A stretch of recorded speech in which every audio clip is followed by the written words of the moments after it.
Part 1 की शुरुआत होती है हमारे हीरो जैंग से, जिसे साफ सफाई का पागलपन होता है और वो अपनी साफ सफाई के पीछे बिल्कुल ही पागल था। और इसका बिजनेस भी क्लीनिंग फेरी के नाम पर था, जो साफ सफाई करते थे।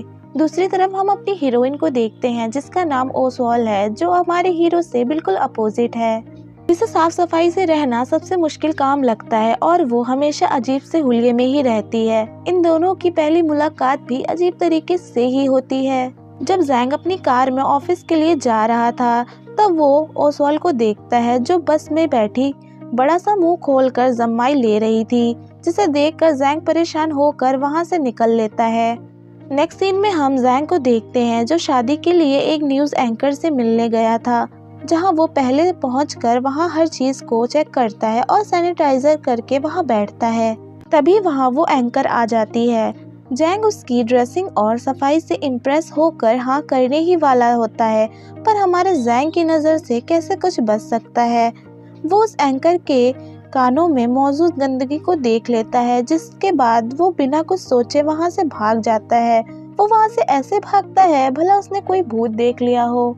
नेक्स्ट सीन में हम देखते हैं कि जैंग का फेवरेट वैक्यूम गायब हो गया है, जो ओसवाल को कचरे में मिलता है। वो सोचती है कि किसी ने इसे बेकार समझकर यहाँ फेंक दिया है, इसलिए वो उसे उठाकर अपने साथ अपने घर ले जाती है। दूसरी तरफ जैंग उस वैक्यूम क्लीनर को ढूंढ ढूंढ कर परेशान हो जाता है और सीसीटीवी कैमरे में भी चेक करता है, पर उसमें उसे ओसवाल का फेस क्लियर दिखाई नहीं देता।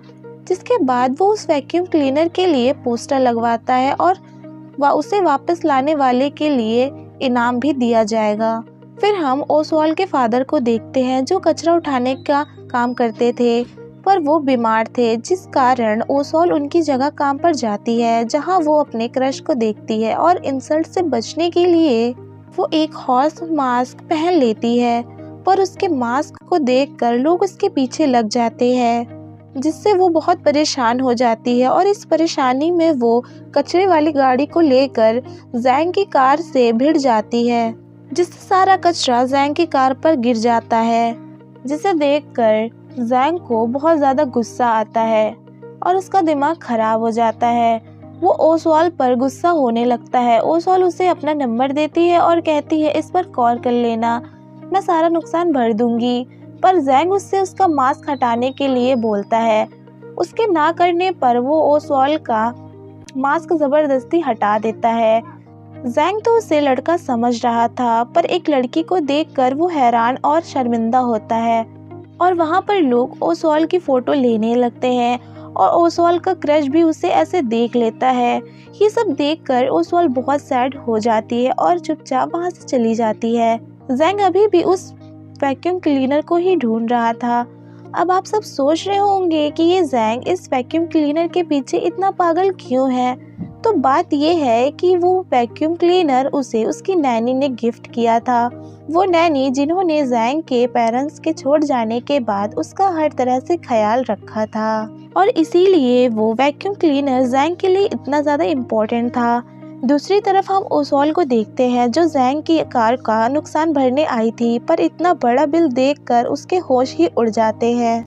नेक्स्ट सीन में हम ओसवाल को देखते हैं, जो अपने क्रश के कहने पर उससे मिलने आई थी, जहां उसे पता चलता है कि वो तो सिर्फ उसका यूज कर रहा था। ओसवाल उसे बहुत बातें सुनाती है और वहां से चली जाती है। उनकी ये सारी बातें जैंग सुन लेता है और उसे ओसवाल के लिए बहुत बुरा लगता है।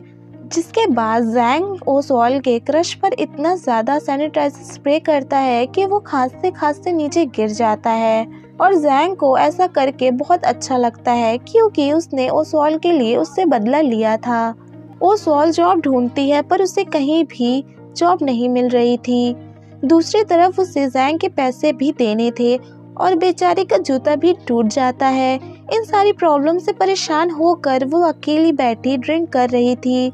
तभी वहां जैंग आता है, जिसे देखकर ओसवाल उससे पैसे लौटाने के लिए और टाइम मांगती है, और नशे में होने की वजह से वो जैंग को जॉब न मिलने वाली बात बता देती है और अपनी प्रॉब्लम्स भी उसे शेयर कर देती है। ये सब बताने के बाद वो वहां से जाने लगती है। उसे बिना जूतों के जाते देखकर जैंग अपनी कार से एक्स्ट्रा स्लीपर लाकर उसे देता है। फिर हमें यहाँ ये भी पता चलता है कि जैंग को सफाई का इतना ज़्यादा क्रेज़ क्यों है।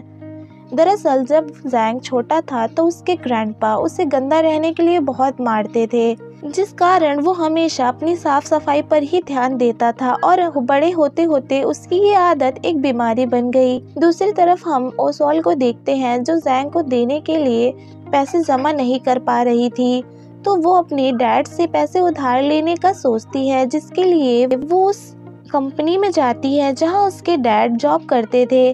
पर उसे पता चलता है कि उसके डैड को जॉब से निकाल दिया गया था, जिससे वो और ज़्यादा परेशान हो जाती है। फिर वो घर पर बैठी कंपनीज की जॉब्स एड्स देख रही थी, तभी उसे क्लीनिंग फेरी की जॉब नज़र आती है। दूसरे दिन वो टेस्ट देने पहुंच जाती है।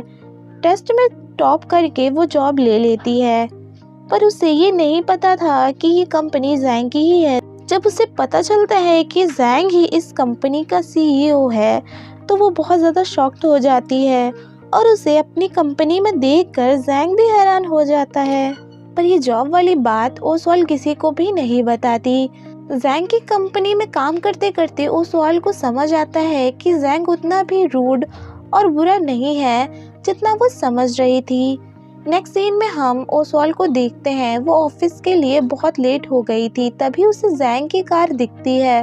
वो उसे रोक लेती है और ऑफिस तक राइड देने के लिए कहती है, पर ओसवाल्ड का हुलिया देखकर जैंग वहां से कार लेकर भाग जाता है। और इतना ही नहीं, वो अपनी कार के उस हैंडल को भी रगड़ रगड़ कर साफ करता है जिसे ओसवाल्ड ने पकड़ा था।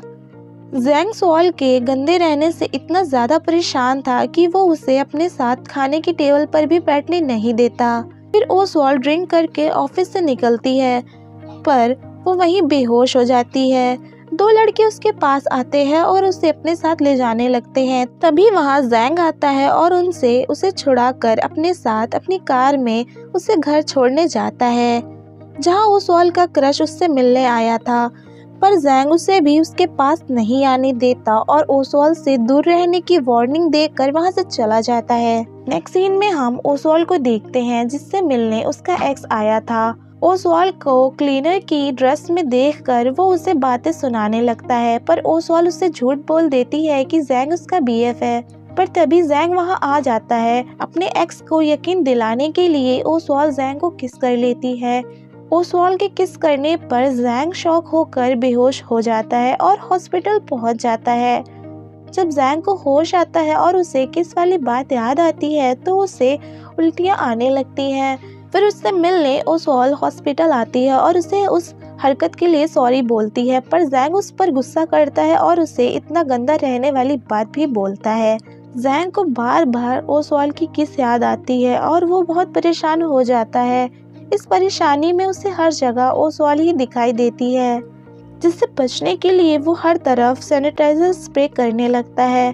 पर जब वो ओसवाल्ड को खुश देखता है तो उसे भी खुशी होती है, पर उसके गंदे रहने पर उसे परेशानी भी होती है। और अब उसे ऑफिस में, घर में और रास्ते पर हर जगह सिर्फ ओसवाल्ड ही दिखाई देती है। इस सबसे परेशान होकर वो ओसवाल्ड को बातें सुनाता है और उसे जॉब से निकाल देता है। पर कुछ समय बाद उसे समझ आता है कि उसने ये सब ठीक नहीं किया, इसलिए वो ओसवाल्ड को मनाने जाता है। जैंग के मनाने पर ओसवाल्ड दोबारा से जॉब ज्वाइन कर लेती है। यहाँ हम देखते हैं कि जैंग अब ओसवाल्ड को थोड़ा थोड़ा पसंद करने लगा था। दूसरी तरफ हम ओसवाल्ड को देखते हैं, वो अपना काम कर रही थी, तभी वो गिरने लगती है, पर जैंग तुरंत दौड़कर उसे पकड़ लेता है। यहाँ हम समझ पाते हैं कि जैंग अब ओसवाल्ड को प्यार करने लगा था। फिर जैंग को पता चलता है कि ओसवाल्ड किसी प्रॉब्लम में है, इसलिए वो अपना सारा काम एक साइड छोड़कर उसकी हेल्प करने निकल जाता है।